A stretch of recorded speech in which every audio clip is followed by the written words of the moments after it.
Broiler farming करते हुए हम जिन चीज़ों का ख्याल रखना चाहिए और किन चीज़ों से एहतियात करनी चाहिए ताकि हमारा जो बर्ड है वो ज़्यादा से ज़्यादा वेट गेन करे और ज़्यादा हेल्दी हो और एक्टिव हो, उससे हम ज़्यादा से ज़्यादा पैसे कमा सकें, तो उनमें चंद चीज़ें ऐसी हैं जिनका हमें ख्याल रखना बहुत ज़रूरी है। तो सबसे पहले जो चीज़ आती है वो आपका कल पेन होता है। तो आपने कल पेन नहीं बनाना, मैं रिकमेंड करूँगा कि आपने कल पेन नहीं बनाना है। कल पेन जिसके अंदर हम जितने भी बीमार चूज़े, लागर चूज़े और लागर बर्ड होते हैं, जितने ब्रॉयलर बीमार हो जाता है उसको हम क्या करते हैं कि एक पेन के अंदर डाल देते हैं, जिससे क्या होता है कि वो बहुत कमज़ोर हो चुके होते हैं, डिज़ीज़ कैरियर हो सकते हैं, इतने वीक हो सकते हैं कि उनके ऊपर कोई भी बैक्टीरिया अटैक करके बीमारी फैला सकता है। तो इसके लिए आपको पेन सबसे पहले अपने रिमूव करना है। जितने भी बर्ड होंगे उनको आपने स्लाटर करके बाहर फेंक देना है। तो इससे आपको खातर ख्वाह फ़ायदा होगा। अगर आप 2 या 4 बर्ड आप स्लाटर कर देते हैं, नहीं रखते, तो उससे आपका अपने फ्लॉक को कोई नुकसान नहीं होगा, बजाय इसके कि वो कैरियर बने डिज़ीज़ का और बीमारियां फैलाएं और आपके जो दूसरा पूरा फ्लॉक है उसको ख़राब करें। तो आपने कल पेन नहीं बनाना है। अगर आपको इतनी ही ज़रूरत है कल पेन अगर बनाना ही है, तो उसको आपने पैड वाली साइड पे कल पेन बनाना है। तो दूसरे नंबर पे आती है कि आपने लीकेज को कम करना है। लीकेज को कम से कम करना है कि जो हवा लीक हो रही होती है उसको आपने कम से कम करना है। जैसे कि अगर हम देखें कि हमारे जो फ़ैन होते हैं उनके आगे जो पतरियाँ लगी होती हैं वो खुली की खुली रह जाती हैं। जैसे ये आपको नज़र आ रहा है, मैं दिखाता हूँ कि इससे जो हवा आती है वो गर्म हवा आती है और अंदर को आती है।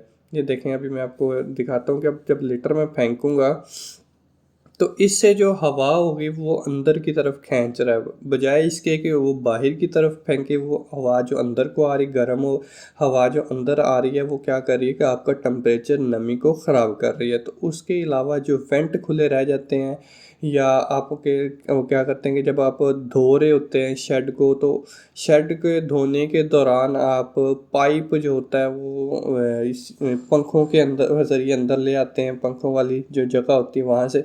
और फिर क्या करते हैं कि ऐसे ही आप कभी कभार ऐसा होता है कि आप पंखा चला देते हैं जिससे वो पाइप भी कट जाता है।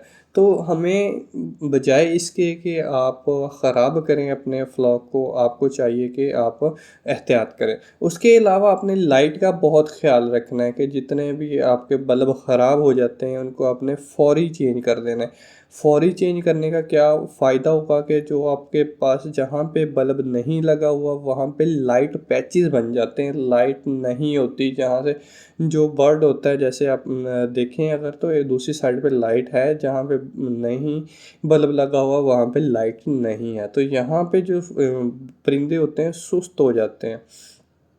और उसके अलावा हमारी जो पानी की लीकेज होती है उसको भी आपने कम से कम करना है। पानी की लीकेज कम होगी तो आपका जो लिटर होगा वो ड्राई रहेगा, वो गीला नहीं होगा। अगर वो गीला हो जाता है तो आपने उसे फ़ौरन बाहर निकाल देना है, बजाय इसके कि आप उसको शेड के अंदर रखें। ये क्या करता है कि मच्छरों और दूसरे बीमारी फैलाने वाले जो बैक्टीरिया होते हैं उनका सबब बनता है, जिससे आपका बर्ड इफ़ेक्ट हो सकता है, आपका फ्लॉक इफ़ेक्ट हो सकता है, आपकी इनकम कम हो सकती है। तो इनसे बीमारियों से बचने के लिए आपने जो लिटर होगा आपके पास है जो ख़राब या गीला हो चुका होगा उसको आपने निकाल देना। उसके अलावा जो खाली बर्तन बच जाता है या चूज़ों वाले डब्बे बच जाते हैं वो उसको आपने फ़ौरन से रिमूव कर देना है अपने फ्लॉक के अंदर से, क्योंकि ये जो जगह होती हैं साफ़ सुथरी जगह होती हैं, पानी वाली जगह होती हैं, यहाँ पे मच्छर की अफजाइश जो होती है वो बहुत ज़्यादा होती है, जो कि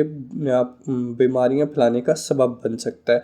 तो आपने बीमारियों से बचने के लिए इन चीज़ों को भी अपने फ्लॉक से बाहर निकाल देना है। उसके अलावा अगर आप कोई मेडिसिन इस्तेमाल कर रहे हैं तो उसका ढकना हम खुला छोड़ देते हैं, कि हम कहते हैं कि दोबारा भी तो डालनी है, आधे घंटे बाद डालनी है। तो इसमें क्या होता है कि मॉइस्चर आ जाता है, मॉइस्चर आने से आपकी जो दवाई होती है वो ख़राब होना शुरू हो जाती है। तो उसको अपने अच्छे तरीके से, उसका जो ढकना होगा वो अपने अच्छे तरीके से बंद कर देना है, जिससे ये क्या होगा कि आपकी जो दवाई आपने इतने पैसे लगाए होंगे वो ख़राब नहीं होगी और सही रहेगी, और आपकी बर्ड को अगर आप चला भी रहे हैं तो उसका खातर खवा फ़ायदा होगा। उसके अलावा आपने जो फीड होगी, फीड को आपने इस तरीके से कभी भी नीचे नहीं रखना। इसको आप लकड़ी का जो होता है, अब क्या स्टैंड होता है, उसके ऊपर रखें। ऐसी जगह के ऊपर आपने फीड रखनी है कि जहाँ पे एयरेशन होती रहे। एयरेशन का मतलब है कि हवा यहाँ से गुज़रती रहे और जो आपके जो क्या कहते हैं कि फीड है वो ख़राब ना हो, ठीक है। जहाँ पे नमी कम हो, नमी स्टोर ना होती रहे। चूहे वगैरह आते हैं, वो क्या करते हैं कि आपके इसको ख़राब करना शुरू हो जाते हैं। तो जो आपने फीड डाल ली हुई है भाई, उसको आपने शेड के अंदर कतई नहीं रखना है। शेड के अंदर नमी ज़्यादा होती है। नमी ज़्यादा होने के बाद जैसे ही वो फीड को लगती है तो फीड पे फंगस आना शुरू हो जाती है। तो फंगस से बचने के लिए अपने अपने बर्ड्स को बचाने के लिए आपने जो फीड पड़ी होगी शेड के अंदर, उस फीड को हमने जल्दी से जल्दी रिमूव कर देना है, ख़त्म कर देना है। तो इस तरीके से कभी भी आपने फीड नहीं रखनी, क्योंकि इसके अंदर जैसे ही मॉइस्चर आएगा, मॉइस्चर आने से आपकी फीड ज़ाया हो जाएगी, ख़राब हो जाएगी, आपके वो रिज़ल्ट्स नहीं आएंगे जो आपके आने चाहिए। तो इस चीज़ से आपने बचना है। अपने परिंदों को भी बचाना है और अपने जो प्रॉफिट को भी ज़्यादा करना है। और इससे एक तो बर्ड जैसे फीड ठीक नहीं खाएगा तो वेट गेन कैसे करेगा, अब जब वज़न नहीं हासिल करेगा तो आपकी एफसीआर भी अच्छी नहीं आएगी। अल्टीमेटली वो आप पस्ती की तरफ चले जाते हैं। तो उसके अलावा जो मोर्टेलिटीज़ हो जाती हैं, वो उसको आपने पड़े नहीं रहने देना, क्योंकि जैसे ही वो पड़ी रहेगी डिकम्पोज होती रहेगी, मतलब कि वो ख़राब होती रहेगी। जब वो ख़राब होती रहेगी तो वो वहाँ से बैक्टीरिया निकल निकल के, मक्खियाँ निकल निकल के दूसरे परिंदों की तरफ जाएंगे, जहाँ से जो बैक्टीरिया इस जिस बैक्टीरिया या वायरस ने इस पे अटैक किया, इसको मारा है, वो दूसरे आपके परिंदों में भी चला जाएगा, जिससे क्या होगा, आपके परिंदे भी मरना शुरू हो जाएंगे। तो सबसे इम्पॉर्टेंट चीज़ जो होती है, वो आपने जिस चीज़ का ख्याल रखना है, वो आपके ड्रिंकर और फीडर की हाइट है। कि आपने आया कि उसको सही ऊंचाई पे रखा हुआ है। जैसे कि ये पड़े हुए हैं, फीडर बिल्कुल नीचे पड़े हुए हैं, तो हमने ऐसे फीडर नहीं रखने हैं। आपने फीडर इस लेवल पे रखने हैं कि उसका जो चूज़ा है या आपका परिंदा वो खड़ा होके फीड खाए।